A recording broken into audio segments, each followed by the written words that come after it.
Hey there. Subscribe to my channel. And also press this bell icon.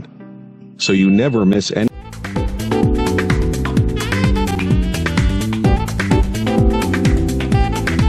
तळा तालुक्यातील जांभाडी येथे एका वृद्ध महिलेला शॉक लागून तिचा जागीच मृत्यू झाल्याची घटना घडली आहे. एका बंद घराच्या पडवीत सकाळी 9च्या सुमारास कपडे वाळत घालायला गेली असता पडवीची संपूर्ण जमीन पावसाने ओली झाल्या कारणाने संपूर्ण पडवीत जमिनीला शॉक लागत होता.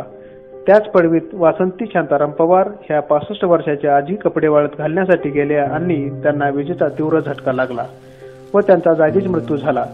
तिला वाचवायला गेलेल्या 2 महिलांनाही विजेचा धक्का लागला, पण त्यांनी त्यातून कशीबशी सुटका करत आपला जीव वाचवला. तालुक्याचं क्षेत्रफळ मोठं असून देखील संपूर्ण तालुक्याला कायमस्वरूपी फक्त 3 ते 4 वायरमन असल्याने काम पूर्ण होत नसल्याचे तेथील ग्रामस्थांकडून सांगण्यात येत आहे. त्या बाई आल्या, तिथे काही कपडे घालण्यासाठी त्या जात होत्या आतमध्ये. तेवढ्यात त्यांना वरून काय करंट येत होता, तो काही त्यांना माहिती नव्हता. मग त्या आत जाताना तिथेच त्यांना करंट लागला आणि तिथली परिस्थिती आता आपण अशी आहे की तिथे दुसरं तर कोण राहिलं नाही, पण 2 बायका त्यांना वाचवायसाठी गेल्या, त्यासुद्धा त्यांना करंट लागला. आता त्या हॉस्पिटलमध्ये पाठवलेले आहेत आणि त्या हॉस्पिटलमध्ये उपाय घेत आहेत. आज सकाळी 8च्या सुमारास ग्रामपंचायत पडवण हद्दीमध्ये जांभाडी या वाडीमध्ये 3 महिलांना लाईटचा शॉक लागून त्यामध्ये एकीचा मृत्यू झालेला आहे. त्या शॉकचा करंट त्यांना खाली आला. तिथे त्या कपडे सुकत असताना त्यांना ते शॉक लागला आणि त्या खाली पडल्या. बाजूच्या माणसं त्यांना उचलायला त्यांना सुद्धा शॉक लागला. अशा परिस्थितीत ती माणसं घाबरून कोणच पुढे गेल्या नसल्यामुळे त्या गतप्राण झाल्या. त्यांच्या पश्चात त्यांची 2 मुलं, त्यांची मुलगी सुद्धा महिला, असा परिवार आहे.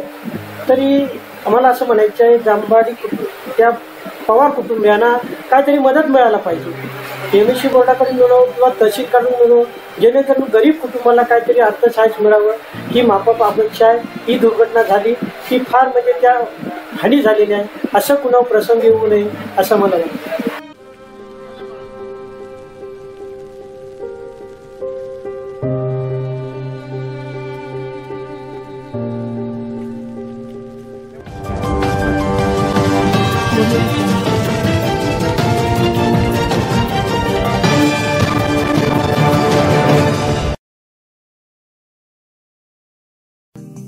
Hey there. Subscribe to my channel. And also press this bell icon. So you never miss any.